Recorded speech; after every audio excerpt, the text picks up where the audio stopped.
Hello, my amazing first grade artist. I'm back this week and we're going to be creating a new project. I think you're going to really like this one. We're going to be making these fun cacti. Cacti is when you talk about more than one cactus. So we're going to be creating these using lots of different materials. You're going to learn lots of new techniques, and we're also going to learn about cacti. So before we start this lesson, teachers, I want you to search for the video Cactus Hotel Water-Wise Story Time. And that's a story that I think your children will really enjoy. Show that video to them about the book being read aloud, and they will learn a lot about the function of cacti in nature. This is a picture that I have, and your teacher should have one of these also. And this is a picture of some cacti with a sunset, because we're going to be making a sunset in our picture also. And cacti live in the southwestern part of the United States, where it's very dry. They store up lots of water, and they can hold that for a long amount of time and go without rain for a very, very long amount of time. So they're not like the trees and plants that we have around here. They can go for long amounts of time with drought, and that means very little water. So like the one in the picture that I'm showing you, we're going to be making a sunset. So teachers, the first thing that I want you to do for this activity is have your students create some painted paper. So this is one that I've created. This painted paper will be your cactus later. So use green and yellow, just squirt some green and yellow paint on there. Let the students get in there with brushes and with some of the texture scrapers and create some paper. You can either have them put their name on the back of this and use their own, or you can just make a big pile of it that they all pull from later. So that'll need to dry. And then the students will come in and make their sunsets. So this is one that's finished. The sunsets are going to be made using bleeding tissue paper. So you're going to give every student a piece of 12 by 18 watercolor paper. Turn it vertically with the long side going up and down, and we're just going to start putting strips of tissue paper. I've already got your tissue paper cut into strips, and this one will do well with a foam brush. So let the students decide what colors they want for their sunset. So talk to them about how sunsets often start red and then they kind of change into your lighter colors, and then I go all the way down into some blue here. So let them just make a transition of colors, and you'll have some containers of water and some foam brushes. So the first thing you'll do is paint a strip of water on your paper, put the brush back in the water, and then just sit your tissue paper strip at the top of it. Then again, use some more water and paint over it. Now this will start to pick up the color of the tissue paper, so every time in between you need to kind of scrub your brush at the bottom, then add another strip of water. And it's okay, they're going to kind of bleed into each other, and that's okay. So then we'll just put another strip, and it can overlap a little bit your other one, so you don't have a lot of white, and then we're just doing the same thing. And you can see on the video how some of that pink is starting to bleed off of there. That's okay. But it also gets on your brush. Scrub it out. See how my water's turning pink now? Scrub it out. Teachers, you'll need to change the water very often as the students are using it, because it will start to get dirty. And then you're just going to go all the way down your page doing this, okay? So the name labels should already be on there. You will let those dry once they finish going down. Once they dry, you as the teacher can just go in and take the pieces of tissue paper off, throw those away, and when you're finished, you're going to be left with a beautiful piece of painted paper that looks like a sunset. It's going to look a lot like that, okay? So once you get that done, then we're going to make our cacti. Let me dry up some of this. So after your painted paper has dried, you're going to give every student a piece of this painted paper, and we're going to draw a large cacti. But we're going to draw it on the back. So students, you'll need to turn your paper over on the back. That way we won't see any of our pencil lines. And you need to draw with a pencil, but I'm going to draw with a Sharpie so that you can see what I'm doing, okay?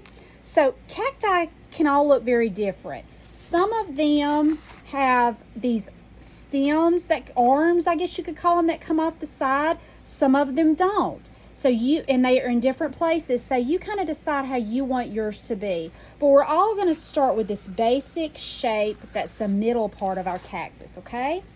So we're going to make our cactus big, and we're going to fill the page, students, okay? Make it big. You're going to start at the bottom, and you're going to make a line that goes way up, and then it curves at the top and comes down. Okay?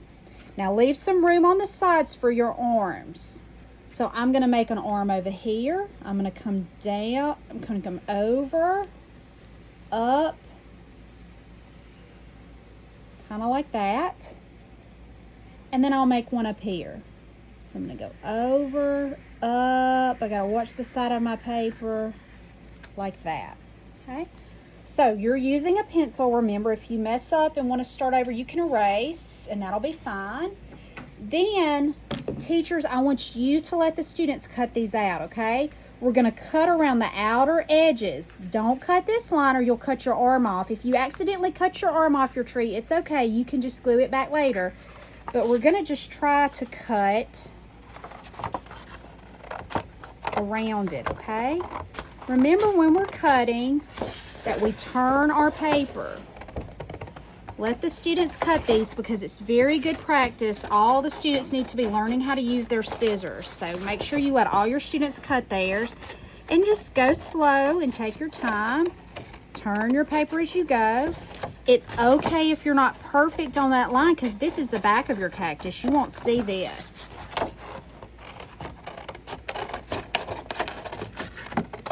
Sometimes when I get a lot of paper over there, I like to cut it off, and then I get it out of my way. That was a lot of paper that was in my way.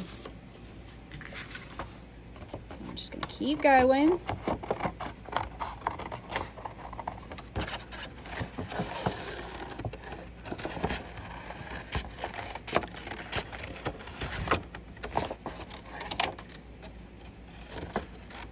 Okay, I'm almost finished here, and I just go all the way to the bottom. Then, when I turn it over, I have a cactus, okay?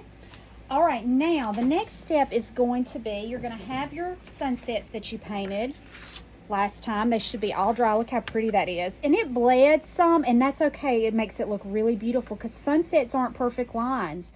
They kind of blend like that. So you're going to kind of see how this looks, placing your cactus towards the bottom.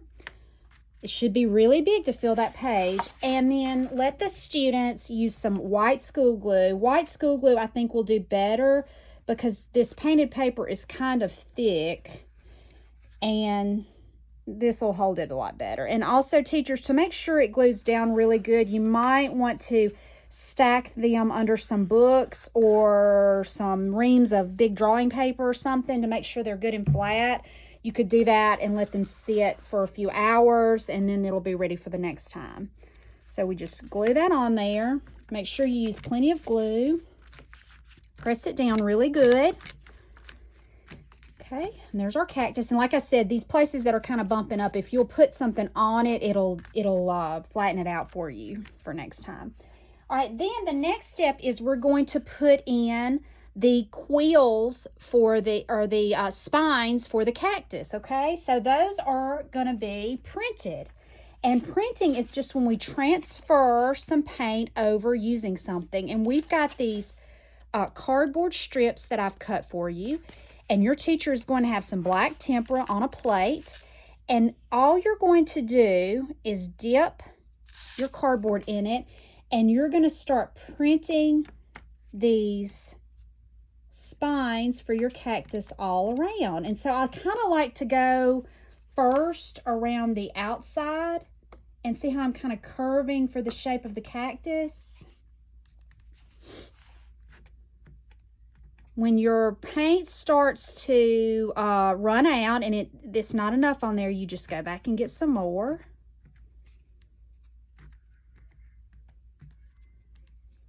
Just go all the way down. And so it will come off your paper into that sunset, and that's okay because they kind of stick up off the canvas. Go all around your cactus.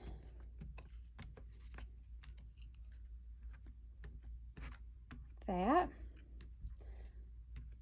And then you can go back in and put some in the middle of the cactus. So they can just kind of go in different directions. That. And once a child has used one of these cardboards, you could get 2 or 3 out of one, but you can throw those away. All right, so then you've got all of your spines on your cactus, and then the very last thing we're gonna do is add some brown paper down here that will look like sand, because cactus often grow where there's very little grass, sand, there's lots of sand or dirt because it's just so dry that grass won't grow there. So I've given the teachers some strips of this brown paper, and you're just gonna let the students tear along one side, along one of the long sides, and that will help it look more natural. It kind of makes it look hilly or, you know, uneven. And then you're just going to let them glue that down at the bottom, and it will overlap a little bit of your cactus at the bottom. They can kind of make it, this other one that I had made, you see it kind of makes some look like heels. And I think this is going to be a really fun project. I cannot wait to see what you do. Your teachers are going to send some of these back to me. I'll put them on Artsonia, and I really hope you enjoy this. Thanks, and I'll see you next time. Bye.